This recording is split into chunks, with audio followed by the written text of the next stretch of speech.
تغنى بالقرآن وحي السماء الرباني.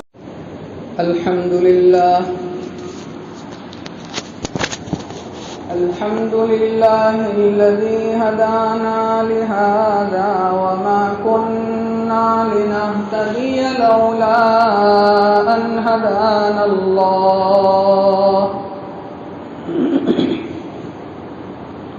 لقد جاءت رسل ربنا بالحق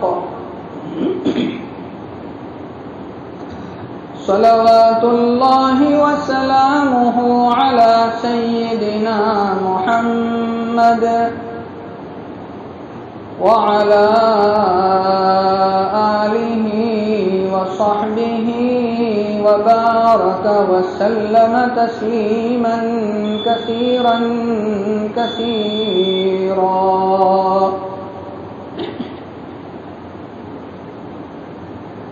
أما بعد فأعوذ بالله من الشيطان الرجيم. بسم الله الرحمن الرحيم. ولو كنت فظا غليظ القلب لانفضوا من حولك فاعف عنهم واستغفر لهم وشاورهم في الأمر فإذا عزمت فتوكل على الله إن الله يحب المتوكلين.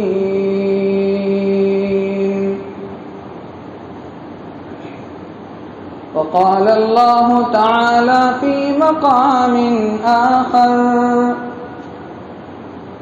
وأمرهم شورى بينهم صدق الله العظيم.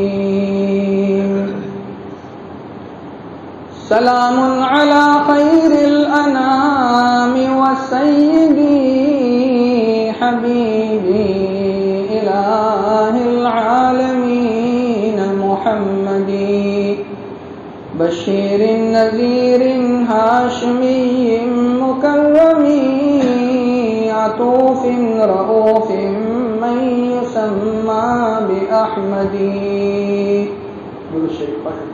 اللهم صل على سيدنا محمد وعلى آل سيدنا محمد وبارك وسلم. بزرگان محترم اور عزیز دوستو،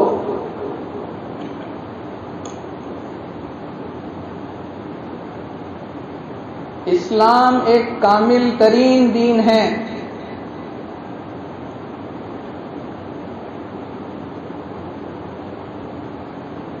جو حق تعالی شانہ نے محض اپنے فضل و کرم سے ہمیں عطا فرمایا ہے.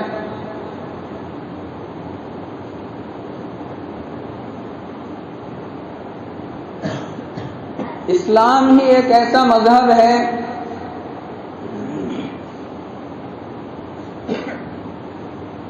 جس نے انسان کی ہر اعتبار سے رہنمائی فرمائی ہے.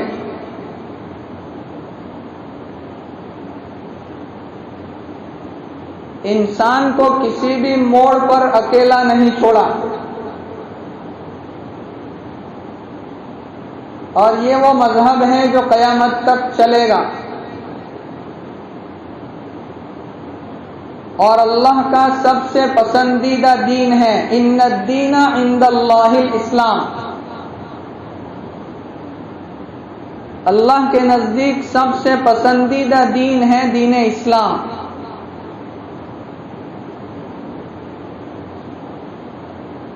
انفرادی زندگی ہو، اجتماعی زندگی ہو،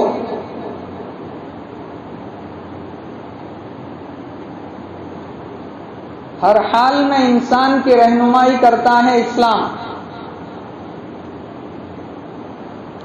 قرآن کریم کی جو آیتیں میں نے خطبے میں تلاوت کی،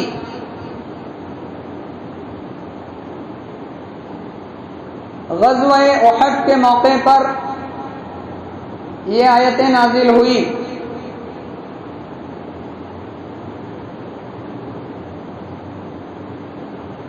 میرے آقا، آپ کے آقا جناب محمد الرسول اللہ صلی اللہ علیہ وسلم کو مخاطب کر کے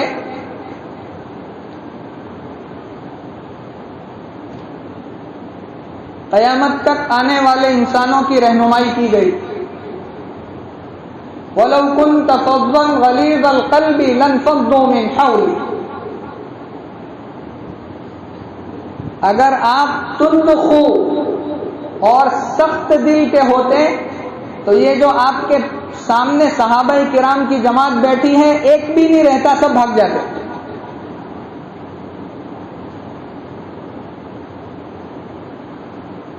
فاعف عنہم، آپ ان کو معاف کیجئے. واستغفر لہم، اور ان کے لیے استغفار طلب کیجئے. وشاورہم فی الامر، اور اپنے کاموں میں ان سے مشورہ لیا کیجئے. اس کے اوپر آج مجھے بات کرنا ہے. وشاورہم فی الامر، اللہ نبی کو حکم دے رہا ہے کہ تم اپنے صحابہ کرام کے ساتھ مشورہ کر لیا کرو.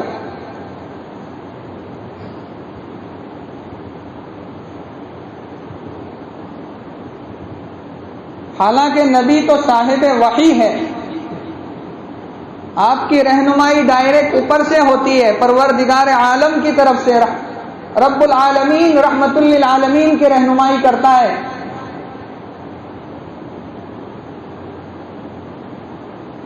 لیکن امت میں سنت جاری کرنے کے لیے نبی کو حکم دیا جا رہا ہے کہ آپ اپنے صحابہ کے ساتھ مشورہ کر لیا کرو.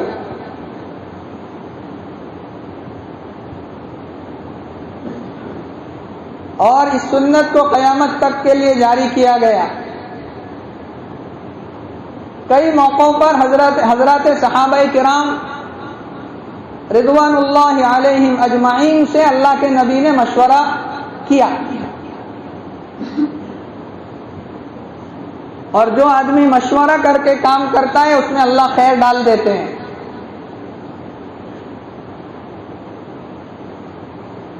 جو آدمی کسی کام کو کرنا چاہے تو کروں یا نہ کروں، پھر اس کام کو مشورے سے حل کر کے کرتا ہے تو اللہ اس کے اندر خیر ڈال دیتے ہیں.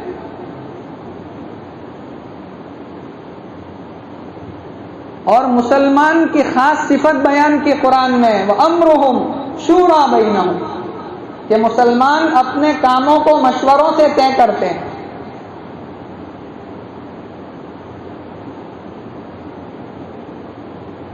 ایک روایت میں فرمایا کہ جب تمہارے حاکم نیک ترین ہوں اور تمہارے مالدار سخی ہوں اور تمہارے کام مشورے سے طے ہوتے ہوں تو تمہارا زمین پر رہنا بہتر ہے قبر میں چلے جانے سے.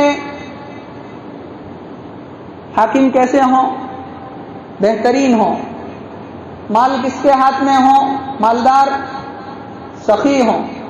اور تمہارے کام مشورے سے طے ہوتے ہوں تو تمہارا قبر میں جانے سے بہتر ہے زمین پر رہنا. اور آگے فرمایا کہ تمہارے حاکم بدترین ہو، ظالم ہو، اور تمہارے مالدار بخیل ہوں، کنجوس ہوں، اور تم نے اپنے مشورے کی باغ ڈور عورتوں کے ہاتھ میں دے رکھی ہو تو تمہارا زمین پر رہنے کا کوئی حق نہیں، تمہارا قبر میں چلے جانا ہی بہتر ہے. یہ لاسٹ والا جو پوائنٹ حدیث میں بیان کیا نا، آج پورے معاشرے کو اس نے جکڑ لیا ہے کہ پوری باغ ڈور ہم نے عورتوں کے ہاتھ میں دے رکھی ہے. ہمارے شادی بیاہ کے جو مسائل ہیں عورتیں حل کرتی ہیں. ایک الگ موضوع ہے، اس کی طرف ابھی نہیں جاؤں گا، لیکن حدیث صاف طور سے سرکار فرما رہے ہیں کہ جب تمہارے معاملوں کی باغ ڈور عورتوں کے ہاتھ میں چلی جائے تو تمہارا قبر میں چلے جانا ہی بہتر ہے زمین کے اوپر رہنے سے۔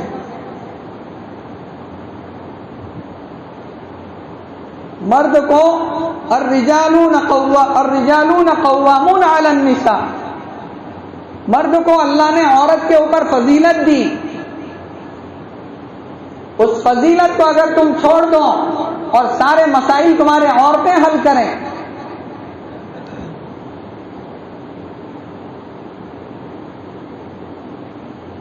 مشورے کے اندر بڑی خیر ہے۔ اس کا مطلب یہ نہیں کہ عورتوں سے مشورہ نہ کریں، نہ، اللہ کے رسول صلی اللہ علیہ وسلم نے عورتوں سے بھی مشورہ کیا۔ صلح حدیبیہ کے موقع پر جب صلح مکمل ہوئی اور سامنے والوں کی، مکے والوں کی ساری شرطوں کو سرکار نے قبول کر لیا، صحابہ کرام ایک امید لے کر کے جوش کے ساتھ آئے تھے کہ اس سال تو ہم عمرہ کر کے ہی جائیں گے۔ مکے والوں نے روک دیا کہ اس سال تو ہم تم کو عمرہ کرنے نہیں دیں گے، واپس جانا پڑے گا، اور اگلے سال تم کو اجازت ہے، اور ان شرطوں کے ساتھ اللہ کے رسول نے منظور کر لیا اور صحابہ کرام کو آرڈر جاری کیا، صحابہ کرام کو فرمایا، حکم دیا کہ ہم مدینہ واپس چلتے ہیں، اپنا اپنا احرام کھول دو۔ ظاہری طور پر یوں لگتا تھا کہ یہ صلح دب کر ہوئی ہے، کہ اللہ کے رسول نے ان کی ساری شرطوں کو جو عقل میں نہیں آنے والی تھی، ایسی شرطوں کو بھی منظور کر لیا، لیکن اللہ اور نبی کے جو کام ہوتے ہیں اس کے اندر حکمتیں پنہا ہوتی ہے، ایک عام عقل اس کو پہچان نہیں سکتی۔ بعد میں یہی صلح جس کو کہتے تھے کہ دب کر ہوئی ہے، یہی مکے کے فتح ہونے کا ذریعہ بنی۔ اس لیے بعض مرتبہ اپنے آپ کو جھکا دینا، اس لیے ایک بات بیچ میں کہتا چلوں، اپنی رائے کو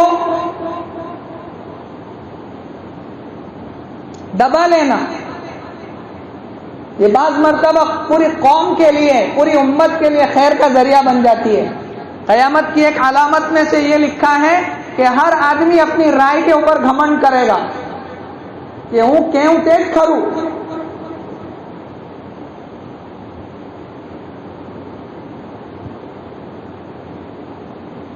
مکان جب بناتے ہیں تو اس کے نیچے بنیاد رکھتے ہیں، فاؤنڈیشن، تو بہت سی اینٹیں اس کے نیچے جاتی ہے۔ اب ہر اینٹ یوں کہے کہ میں تو اوپر لگوں گی چھت میں نیچے نہیں لگوں گی، تو مکان بنے گا؟ کچھ اینٹوں کو نیچے دبنے کی قربانی دینا پڑے گی، تبھی مکان تعمیر ہو سکے گا۔ اس لیے بعض مرتبہ اپنی رائے سے ہٹ جانا، دب جانا، یہ بھی قوم کے لیے بہت بڑی خیر کا سبب بنتا ہے۔ اور جو آدمی اپنی رائے کے اوپر گھمنڈ کرتا ہے کہ میں جو کہہ رہا ہوں وہی صحیح، بہت بڑا فتنہ کھڑا ہوتا ہے۔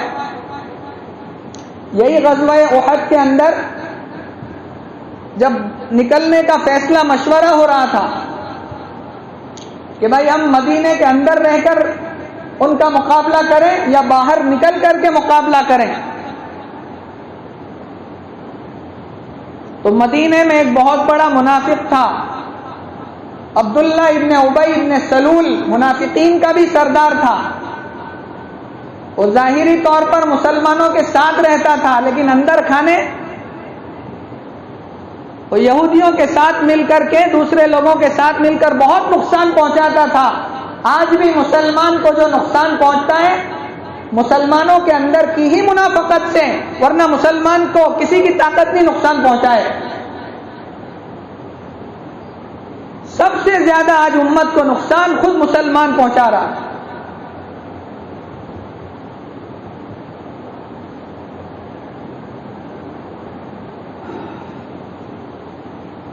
دو طرح کی رائے تھی۔ جوانوں کی رائے یہ تھی کہ ہم باہر نکل کر کے ان کا مقابلہ کریں گے، اور کچھ لوگوں کی رائے یہ تھی، اس میں عبداللہ ابن ابی ابن سلول بھی تھا، اس کی رائے یہ تھی کہ ہم مدینے کے اندر رہ کر کے مقابلہ کریں گے، باہر نہیں نکلیں گے۔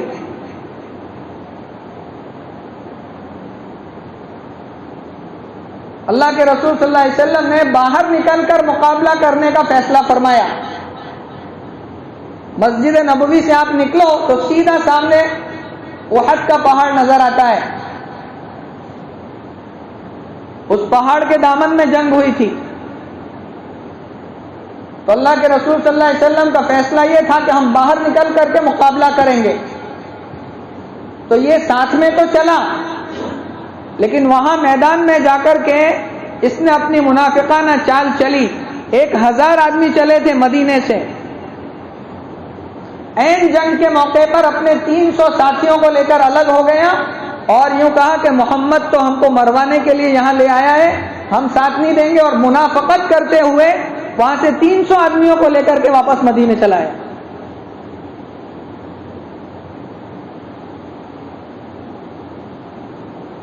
میں نے اندر رہ کر لڑنے کی رائے دی تھی تو میری رائے پر عمل کیوں نہیں کیا؟ سمجھ میں آ رہی بات؟ تو اپنی رائے سے دبنا یہ بھی دین ہے. اچھا، پہلا تو یہ سمجھو کہ مشورہ کس بات کا کرنا ہے. کن چیزوں میں مشورہ کرنا سنت ہے؟ شریعت نے کسی کام کی قرآن اور حدیث میں وضاحت فرما دی ہے، اس کا مشورہ نہیں کرنا ہے. جیسے نماز، قرآن و حدیث میں 5 ٹائم کی نماز فرض ہے. اب بیٹھ کر مشورہ نہیں کر سکتے کہ اثر نہیں نماز پڑھے کہ نہیں پڑھے. ارے وہ تو پڑھنا ہے سب کو، وہ تو فرض ہے. جن چیزوں کا حکم قرآن اور حدیث میں ثابت ہے اس میں کوئی مشورہ آپ کا نہیں چلے گا. ہاں، اس پر عمل کرنے کے سلسلے میں کیا کرنا چاہیے یہ آپ مشورہ کر سکتے ہیں.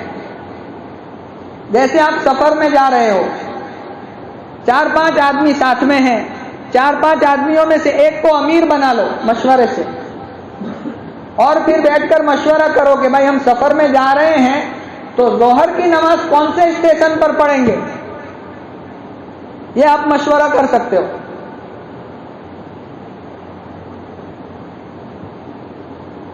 ایک مرتبہ صحابہ کرام کی جماعت کو اللہ کے رسول نے حکم دیا کہ عصر کی نماز بنو قریظہ میں جا کر کے پڑھنا ہے، اور جماعت روانہ کر دی. اب جماعت روانہ ہونے کے بعد بیچ میں جا کر صحابہ کرام کے درمیان اختلاف ہوا. بعض صحابہ کرام نے یوں کہا کہ بھائی ہم تو وہاں پہنچ کر ہی نماز پڑھیں گے، اس لیے کہ اللہ کے رسول نے فرمایا ہے کہ بنو قریظہ میں پہنچ کر عصر کی نماز پڑھنا. بعض صحابہ کرام نے یوں کہا کہ نہیں، نماز کا وقت نکل جا رہا ہے، قضا ہو جائے گی وہاں پہنچیں گے تو ہم نماز پڑھ لیں. تو کچھ صحابہ نے راستے میں نماز پڑھ لی اور کچھ صحابہ کرام نے وہاں جا کر نماز پڑھی. اللہ اختلاف تو صحابہ کرام کے درمیان بھی ہوتا تھا، اور اللہ کے رسول صلی اللہ علیہ وسلم کی دعا قبول نہیں ہوئی تھی. سرکار نے 3 دعائیں مانگی تھی اپنی امت کے لیے. اس میں سے ایک دعا یہ تھی کہ اللہ میری امت میں اختلاف نہ ہو. اللہ نے یہ دعا منظور نہیں کی، کہا اختلاف تو ہوگا. ان اختلافات کے درمیان اجتماعیت کو لازم پکڑنا، پکڑ کر کے چلنا، یہ شریعت کی خوبی ہے. تو جب وہاں پہنچے تو صحابہ کرام نے، دونوں طبقوں نے اپنی بات اللہ کے رسول کے سامنے رکھی کہ کچھ صحابہ نے راستے میں پڑھ لی اور کچھ نے یہاں آ کر کے پڑھی. تو اللہ کے رسول صلی اللہ علیہ وسلم نے کوئی جواب نہیں دیا، یعنی دونوں نے صحیح کیا.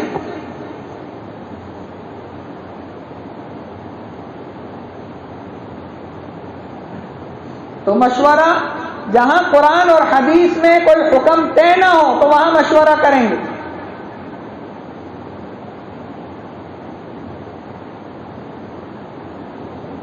جیسے شادی بیاہ کا مشورہ ہوتا ہے، گھر کے وڈیل بیٹھ کر کے مشورہ کرتے ہیں کہ بھائی فلاں جگہ سے رشتہ آیا ہے تو ہم کیا کریں. یہ حکم تو شریعت میں ہے نہیں کہ بس رشتہ آئے تو کر دو. شریعت نے یوں کہا دیکھو بھالو جانچو. دیکھنے کی بھی اجازت دی لڑکے کو کہ جا کر کے لڑکی کو دیکھ لو, زندگی گزارنی ہے. صحابی سے اللہ کے رسول نے فرمایا کہ جا کر کے دیکھ لو. اب دیکھنے کا مطلب یہ نہیں ہے کہ بس لائن لگا کر کے ایک لائن سے دیکھتا ہی چلا جا رہا ہے, 25 30 50 دیکھ ڈالی. سمجھ میں آ رہی بات؟ یہ لمٹ ہے. تو مشورے کے اندر خیر ہے, بیٹھ کر کے مشورہ کرو. اور دونوں کے لیے حکم ہے, مشورہ لینے والے کے لیے بھی اور مشورہ دینے والے کے لیے بھی حکم یہ ہے کہ آپ سے مشورہ لیا گیا ہے تو صحیح مشورہ دیں, اچھا مشورہ دیں, برا مشورہ نہ دیں. اگر اچھا مشورہ دے گا تو ثواب ملے گا. اور جان بوجھ کر, حدیث پاک کے اندر فرمایا, جان بوجھ کر سامنے والے نے آپ کے اوپر اعتبار کیا اور آپ سے مشورہ لیا, وہ آپ کی عزت کرتا ہے, آپ کو اچھا سمجھتا ہے, تو آپ کو اس کو اچھا مشورہ دینا چاہیے. المستشار مؤتمن, حدیث میں فرمایا کہ مشورہ دینے والا امین ہے. مشورہ دینا ایک امانت ہے. اگر غلط جان بوجھ کر مشورہ دیا تو اس نے خیانت کی. اگر اس نے آپ کے غلط مشورے پر عمل کیا اور اس کو نقصان ہوا تو اس کا گناہ آپ کو بھی ہوگا.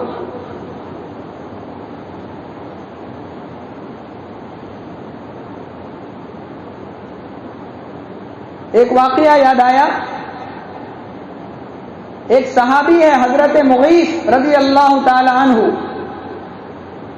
اور ان کی بیوی ہے حضرت بریرہ.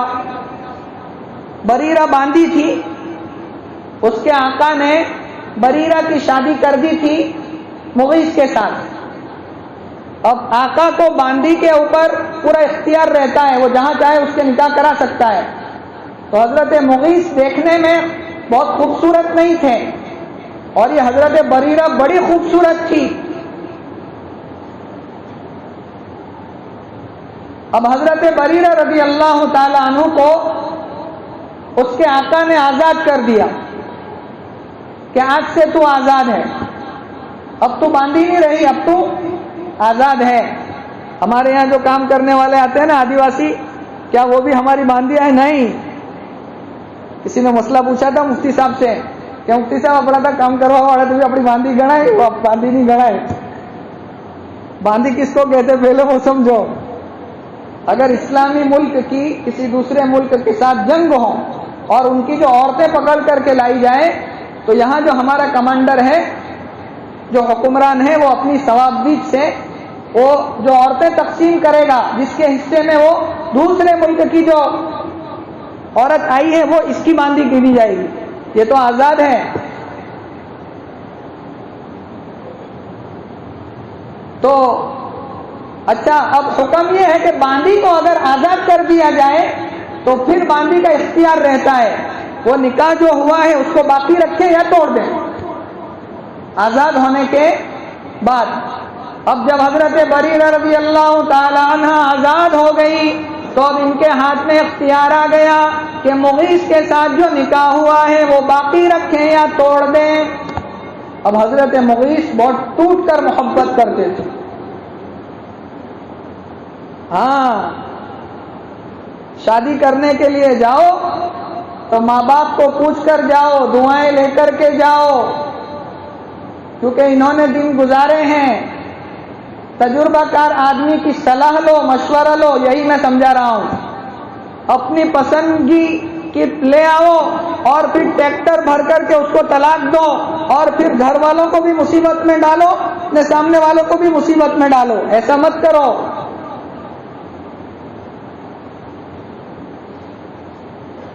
اور ماں باپ بھی یہ نہ کریں کہ اپنی پسندگی کی لا کر کے ٹھوک دی, اس کو زندگی گزارنا ہے, اس کو بھی پسندگی کا اختیار دو. خیر, اس کے بھی مسائل ہیں. اب حضرت بریرہ رضی اللہ تعالی عنہ آزاد ہو گئی اور حضرت مغیث سے وہ نکاح میں نہیں رہنا چاہتی تھی، تو انہوں نے نکاح کو توڑ دیا کہ اب مغیث کے ساتھ میں نکاح میں نہیں رہنا چاہتی. اور حضرت مغیث بہت محبت کرتے تھے حضرت بریرہ سے. سانولے تھے، اتنے خوبصورت نہیں تھے، لیکن ٹوٹ کر محبت کرتے تھے بریرہ سے. تو حضرت بریرہ کے پیچھے پیچھے چلتے تھے. حضرت عبداللہ ابن عباس فرماتے ہیں کہ میں نے مغیث کو روتے ہوئے دیکھا ہے، بریرہ کے پیچھے چلتے تھے اور روتے تھے کہ بریرہ تم نکاح مت توڑو، میرے ساتھ رہو، میں تمہاری ہر ضرورت کو پورا کروں گا. حضرت بریرہ نے کہا کہ نہیں، اب میں تمہارے نکاح میں نہیں رہنا چاہتی. تو حضرت مغیث پہنچ گئے سرکار کے دربار میں. سرکار میں بہت محبت کرتا ہوں بریرہ سے، آپ ذرا سمجھا دو کہ میرے سے نکاح مت توڑیں، نکاح کو چالو رکھیں. سرکار نے حضرت بریرہ کو بلا لیا اور سوال کر دیا کہ بریرہ، یہ مغیث تجھ سے بہت محبت کرتا ہے، چاہتا ہے نکاح باقی رہے تو باقی رکھو. ایک باندی کو بھی دین کی اور نبی کی صحبت سے اللہ نے کیا عقل دی تھی. بریرہ نے سامنے سوال کیا کہ اللہ کے رسول، یہ آپ کا حکم ہے یا مشورہ ہے؟ آپ مغیث کے ساتھ نکاح باقی رکھنے کے لیے جو فرما رہے ہیں، یہ آپ حکم ہے آپ کا؟ اگر حکم ہو تو ایسی ایک بریرہ نہیں، ہزاروں بریرہیں آپ کے حکم پر قربان ہونے کے لیے تیار ہیں. میں پوری زندگی مغیث کے ساتھ کاٹنے کے لیے تیار ہوں. لیکن اگر آپ کا حکم نہ ہو، خالی مشورہ ہو، اور مشورے میں یہ ہوتا ہے کہ سامنے والے نے اپنی رائے دے دی، اب اس رائے پر عمل کرنا نہیں کرنا وہ اس کا اختیار ہے، زبردستی نہیں کہ بس رائے دی تو اس پر ہی عمل کریں، ایسا نہیں. کتنی عقل مند تھی، سامنے سوال کیا کہ یہ آپ کا حکم ہے؟ اگر آپ کا حکم ہو تو پھر میرے پاس کوئی چوائس نہیں مغیث کے ساتھ نکاح باقی رکھنے میں، پھر تو مجھے رہنا ہی پڑے گا. لیکن اگر آپ کا مشورہ ہو تو پھر مجھے اختیار رہے گا. سرکار نے فرمایا نہیں، یہ میرا حکم نہیں ہے، یہ میرا مشورہ ہے کہ تجھ سے محبت کرتا ہے، اگر تو اس کے ساتھ رہنا چاہے تو اچھا ہے، اور اگر نہ رہنا چاہے نکاح میں تو یہ تیری مرضی کی بات ہے. تو حضرت بریرہ نے کہا اللہ کے رسول، یہ اگر آپ کا مشورہ ہے تو پھر مجھے مغیث کے ساتھ نہیں رہنا ہے. اللہ کے رسول کے مشورے پر بھی عمل بریرہ نے نہیں کیا اور نکاح توڑ دیا.